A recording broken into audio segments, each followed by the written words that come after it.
A new day has dawned, and a new year has begun. Let us seize the moment, hear the call, and invite Christ to be a part of it all. Let us come and worship.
And welcome to worship. It is wonderful to be together on this day. I cannot think of a better way to start the new year than to be here with you, spiritual community. So whoever you are, wherever you come from or wherever you're heading, wherever on the journey, you're welcomed here. Not just welcomed here, beloved here, accepted here, wanted here. You being woven together into this spiritual community. One of the ways in which we help rehearse that weaving by the Spirit is by silence. Silence, not the absence of noise, but the tuning of our ears to that Spirit that's already here.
And they asked Jesus, how are we to pray? And Jesus said, when you pray, pray like this.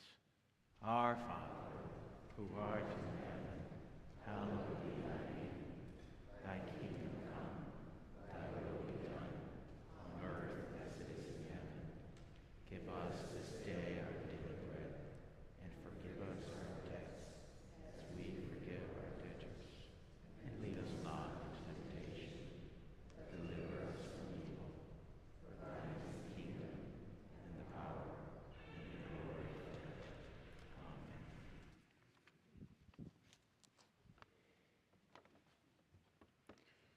Our scripture reading today continues this theme of Christmas. Christmas is, after all, a season, not a day. And so today, the text from Matthew picks up right after the wise ones from the east have left Jesus. Now, after they had left, an angel of the Lord appeared to Joseph in a dream and said, "Get up, take the child and his mother, and flee to Egypt, and remain there until I tell you, for Herod is about to search for the child to destroy him." Then Joseph got up, took the child and his mother by night, and went to Egypt, and remained there until the death of Herod. This was to fulfill what had been spoken by the Lord through the prophet, "Out of Egypt I have called my son." When Herod saw that he had been tricked by the Magi, he was infuriated. And he sent and killed all the children in and around Bethlehem who were 2 years old or under, according to the time that he had learned from the Magi. Then what had been spoken through the prophet Jeremiah was fulfilled. A voice was heard in Ramah, wailing and loud lamentation, Rachel weeping for her children. She refused to be consoled because they are no more. When Herod died, an angel of the Lord suddenly appeared in a dream to Joseph in Egypt and said, "Get up, take the child and his mother, and go to the land of Israel, for those who were seeking the child's life are dead." Then Joseph got up, took the child and his mother, and went to the land of Israel. But when he heard that Archelaus was ruling Judea in place of his father Herod, he was afraid to go there. And after being warned in a dream, he went away to the district of Galilee. There he made his home in a town called Nazareth, so that what had been spoken through the prophets might be fulfilled. He will be called a Nazarene.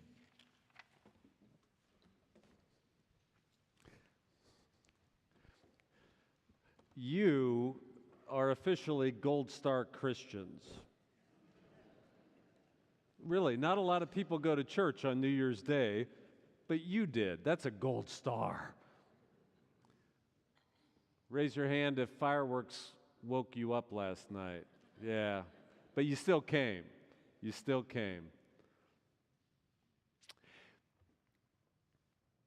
The 3 p.m. Christmas Eve service at First-Plymouth is just so sweet.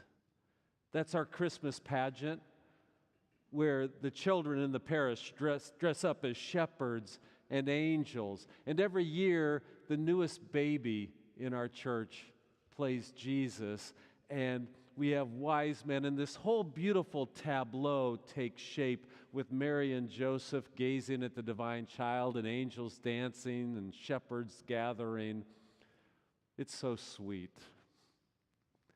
And sweetly chaotic as well.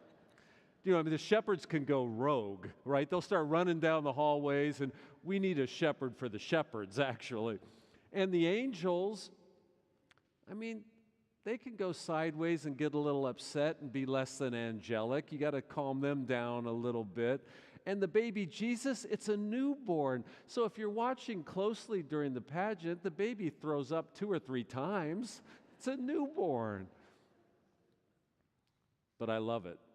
And do you know that scene, that beautiful tableau of shepherds, angels, wise men, divine child, Mary, Joseph, star. Do you know that's nowhere in the Bible? Did you know that? It's not in the Bible at all. That is actually a merging of two very different birth stories in Matthew and Luke. And this is really an imaginative flourish, the way we merge two stories, because in Luke, there are shepherds and angels and a manger, for sure.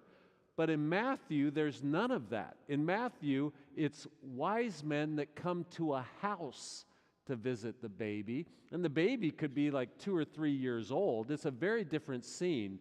But then churches all over the world take these two stories and just merge them. I think that's great. Now, if you were a sour fundamentalist, a rigid biblical literalist, it would be irritating. Well, that's not in the Bible. That's not what happens. But we should read the Bible with flourish and imagination. Still, let's say the church has decided only to follow the Bible for the Christmas pageant, and we'd rotate the Gospels each year. So imagine with me that next year our Christmas pageant is based only on the Gospel of Mark. We're going to follow it exactly. It would be a short Christmas pageant. Let me describe it to you. We would sing one carol, then the curtain would rise, and there would be an adult Jesus just standing there. He would nod at us and walk off. Pageant over. There's no birth story in Mark. The Gospel of Mark begins with an adult Jesus around 29 years old just appearing at the River Jordan. There's no birth story at all. This is interesting. Apparently, a full gospel of Jesus, which is trying to bring someone to Christ, doesn't necessarily need a birth story. His teachings are enough. His sacrifice for us is enough. His resurrection is enough. It didn't need a birth story. Let's say that the next year we decided our pageant would be based on the Gospel of John. This is what it would look like. We could sing one carol, but then the curtain would rise and out would walk a short man with a mustache and a beret with a clove cigarette dangling from his lips. And he would stand there and offer a poem. That's the beginning of the Gospel of John. There's no birth story in the Gospel of John. It starts with a poem that just ends with the verse, and the Word became flesh.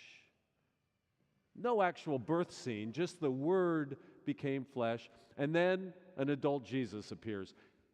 Interestingly, in the Gospel of John, Jesus is like 35 or 40. He's older in the Gospel of John. Wouldn't be much of a pageant.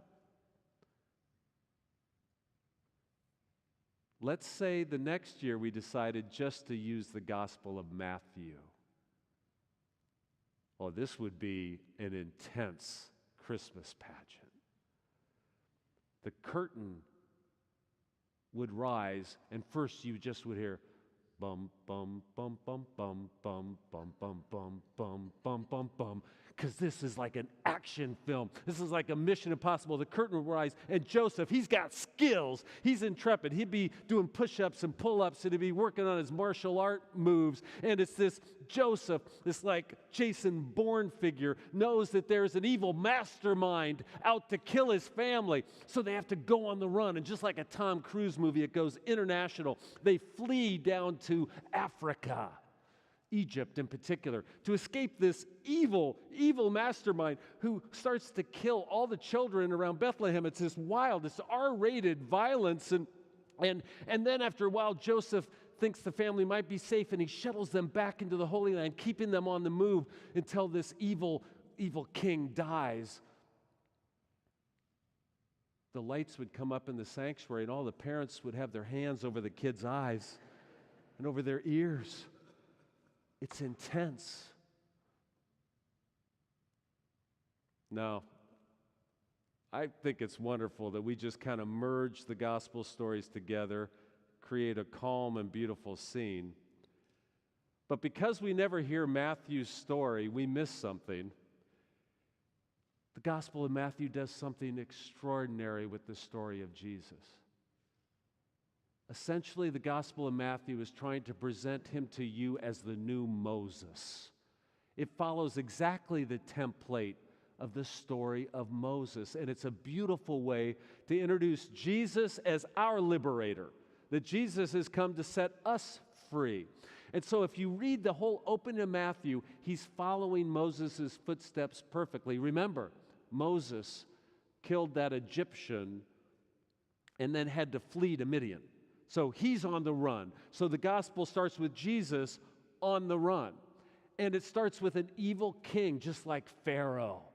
And Pharaoh was killing the young children in Egypt, the young Hebrews as well. It's a perfect match. And any first century Jewish person reading the Gospel of Matthew would see right away, this is just like Moses. And this fact that Jesus came up out of Egypt into the Holy Land, he also has to pass through the river Jordan, just as the people of Israel did. Remember, it was Moses then that led the people into the desert. So too Jesus goes into the desert to face temptations and trials, just like the people of Israel. And then in Matthew, the first thing he does after the desert is go to a mountain and give the Sermon on the Mount, just like Moses went to Mount Sinai and offered the law. Clearly, the Gospel of Matthew wants you to think about Jesus in terms of the liberator. He's come to set us free, just like Moses.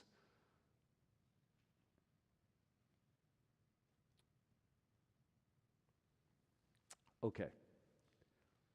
This morning, I want to offer 3 spiritual resolutions for our new year. 3 resolutions I'm thinking about that are based on all I've been talking about. They might be resolutions you want to take hold of, or maybe they'll prompt you to think of what other resolutions you might make. We have a new year ahead of us. So the first resolution, remembering that Jesus came to set us free. He's the new Moses. I want to gain more freedom in 2023. There's my first spiritual resolution. I know Jesus wants me to be free. I'm not sure I'm entirely free. Are you? What is it that shackles me? What keeps me from that fullness and freedom? Am I captive to a certain mode of thinking? Maybe it's just the way I tend to self-deprecate or think I can't do something. That's a type of slavery if you have a series of thoughts that minimize you. How could I be more free in 2023? There are pharaohs today. Am I part of some systems that oppress me in any way? Or even some perspectives? I want to be more free. In what way am I imprisoned by our very culture? Jesus said, the truth will set you free. I wonder if all of my ideas and my perspectives are actually true. They can't be all true, all my perspectives, all my ideas. There's no way they're all true. But if I could somehow move towards greater truth, I would be set free. And I know this sounds like I'm talking about just myself, but remember that Dr. Martin Luther King taught us that no one is free until everyone is free. And so when I say I want to gain more freedom in 2023, I also want to be part of anything that will help others be more free, those that are oppressed or marginalized.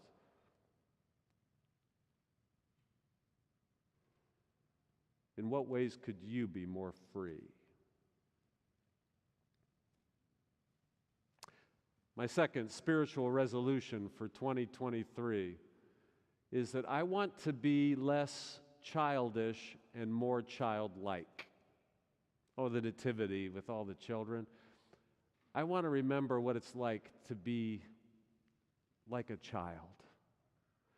Not childish. You know what childish is, and short of patience, and I can go sideways in a hurry too. I don't want to be childish, but childlike. I want to have a greater sense of wonder, a greater curiosity about the world, a spontaneity. We can be so adult. It's important that we're sincere, but not that we're always serious. I want to be spontaneous and more easily to laugh. I want to be childlike. Oh, their curiosity. They're constantly in a discovery mode. There's a social psychologist that says basically people are in one of two modes. They're either in a discover mode or a defend mode. Discover or defend. Are you really seeking to encounter new things, to discover something, either about the persons around you or about life? Or are you in the discover mode? Or a defend mode is you've got your perspectives, you know how you see the world, and you know how you feel, and you basically are just trying to always substantiate your own perspective. A defend mode isn't inquisitive at all. Are you in a discover mode or a defend mode? Because in 2023, I want to consciously choose to be in a discover mode. As a minister, you think you know all that Christianity is about. Oh, I've got my ideas of what our religion is about, and I'll tell you about them all the time, won't I? That's not a discover mode. I'm constantly just substantiating my position. No, I want to discover more and more about our beautiful faith. It's filled with endless surprise if you're in a discovery mode. Are you in a defend mode or discovery mode? In 2023, to be more childlike means I want to engage in a lot of play. Children just naturally play, and play is an essential human activity. It's how we learn. It's what keeps you in a discover mode, to play. There are actually some major thinkers that believe play is the most essential form of human activity. One anthropologist actually designates us as Homo ludens, the species that plays constantly.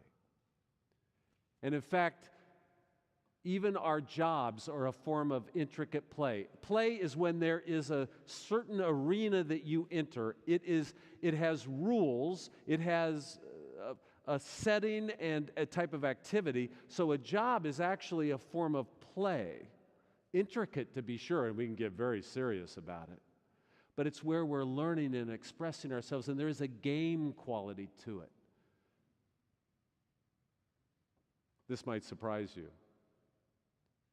There are some thinkers that believe religion is an intricate form of play, that we enter a separate realm that has its rules, its language, and we play this game here where we're seeking true wisdom, where the game says that we can know deep metaphysical truths. You can't really know it, but in the game, there's these deep metaphysical truths, and we're all here playing and trying to get better at manifesting those essential principles so that when we re-enter the world, when we're not playing, we've learned how to be wiser and more compassionate.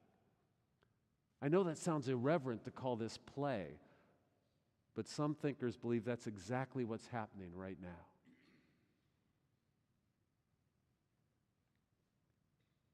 And my third spiritual resolution for 2023, I want to be more like a sea turtle. Oh, let me explain. You know, at the manger scene, one of the most beautiful things during the Christmas pageant is, there's animals there too. And nowhere in the Bible does it mention animals around the baby Jesus, but he was in a manger, so the assumption is there must be some animals around. And what's so gorgeous is those animals seem naturally drawn to his beauty. Something magnetic about the Christ. The animals come. Well, I want to be more like a sea turtle. Let me explain. Do you know about sea turtles? Because they're awesome. Let me explain. So when a sea turtle hatches from its egg, it's buried in the sand at a beach. It has to fight its way up out of the sand. But once it clears the sand and surfaces, all the birds are waiting to eat you, right? And the crabs are coming. Crabs are like racing to that scene, right? So you got these birds and crabs. Immediately, you've got this harrowing gauntlet of things trying to eat you, and you have to make your way to the water. And it's not easy. You're a little hatchling, so you're making your way to the water. But even then, if you get there, you're not safe. In the shallow waters, the fish are there ready to eat you, and the birds can still prey upon you. What they have to make it to is the open sea. That's where they're trying to get to, the open waters. Now, if a little hatchling can make it out into the open waters, it will attach itself to some floating seaweed to hide. It's so tiny, the predators could get it. It attaches to a floating bed of seaweed, and then in the open ocean currents, it will just float around for 5 years. It has to grow big enough to not be easily eaten. And so for 5 years, it's floating the open ocean currents, traveling thousands of miles until it's big enough. And then it swims free, and get this. After thousands of miles going with the currents, a sea turtle can navigate back exactly to the beach from which it came. In fact, it can navigate exactly anywhere it wants. How is that possible? This gets cooler. Apparently, we don't know exactly how, a sea turtle has magnetoreceptors in its cells. Now, there are various species that can navigate by the magnetic fields of the earth. But we don't know how a sea turtle is doing this. We don't know where exactly that sense is. Your sense organs have to be exposed to the environment. So you can see where your ears are, or your nose, or your mouth, right? You have to take in the environment. But a magnetic field of the earth goes down to your very cells, so you don't need an external sense organ. Somewhere in the body of a sea turtle, there are these magnetoreceptor cells. Get this. It can perfectly navigate this magnetic field that's around the earth. Oh, let me take you back to 5th grade geology class, just for a second. The center of the earth is a solid iron core, right? And around that solid iron core is molten nickel and iron churning around it, creating a magnet. We're basically a big bar magnet, the earth, right? And that means there's this magnetic field. These sea turtle cells, somewhere in its body, can sense not just the strength of the magnetic field, it varies around the earth. Also, its inclination, it varies by sort of longitude, latitude. That cell can sense it. Then there's another cell attached to it that's a sensory cell that sends a signal to the brain. And so what the sea turtle feels is a tug. Oh, wait, how cool is this? A sea turtle literally feels tugged towards the direction it seeks.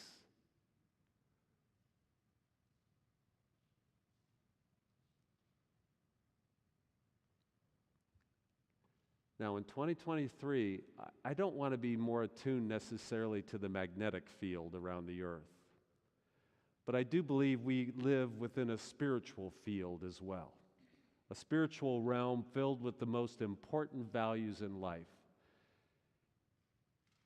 And I want to feel some tug in the right directions in this new year. Something more instinctual, something more essential.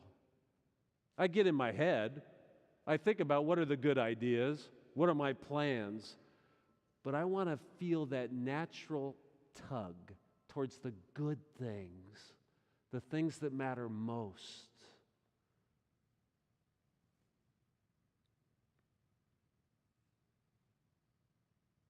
I pray for you in 2023.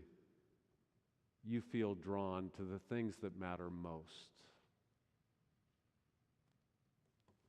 Amen.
Let us come together and pray.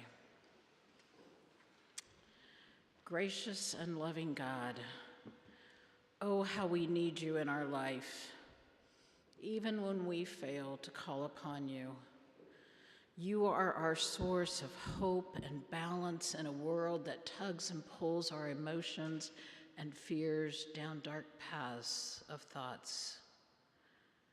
Yet you, Lord, bring us back into the light of all that is good, all that is precious and all that is of you. Lord, thank you for a season of new beginnings. Tug at our hearts, draw us close. Let our minds and our hearts set us out on a new journey this year, seeking and embracing all the wonderful fruits that you came into this world to share. You came to bring us love for one another, unconditional, unjudgmental love. You came to show us compassion, hearts of understanding, hearts of grace and forgiveness, just like you.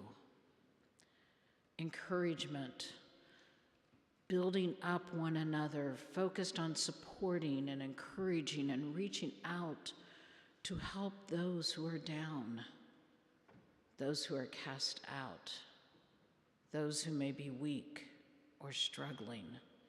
May we be more like you and defend them and help them and fight for justice, for we know that all have been created by you, God.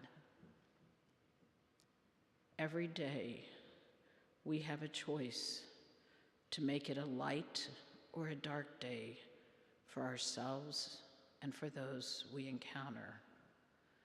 Lord, help us to choose and live in the light and be the light in the darkest moments for someone else.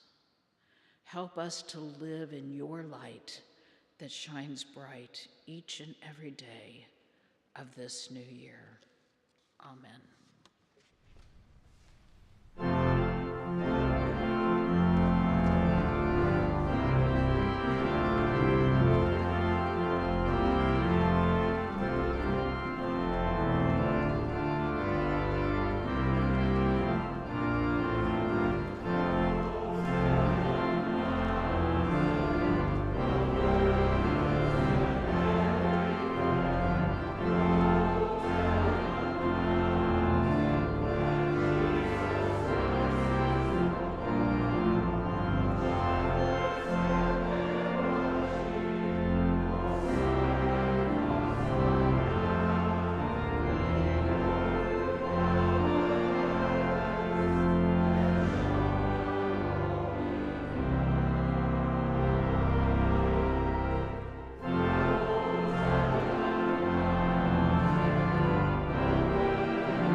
People of God, I cannot think of a better way to begin the year than this. With you, hearing the story of faith, and then gathering around this meal, where Jesus promised each and every time we gather around this cup, we gather around this bread, Christ would be there, present, to empower us for the journey of life and faith. So today, friends, come by the chapel, receive this meal, and be empowered to be a spiritual community in this new year. Yes, I do think, like sea turtles, you must have felt a tug this morning. As you navigate your life, you were drawn to come and worship, to start your year off considering what matters most and who matters most. You felt a tug. This is a good thing. And so now you're about to begin this new year. Now hold fast to what is good. Return no one evil for evil. Find your joy in serving others. Go in peace. Amen.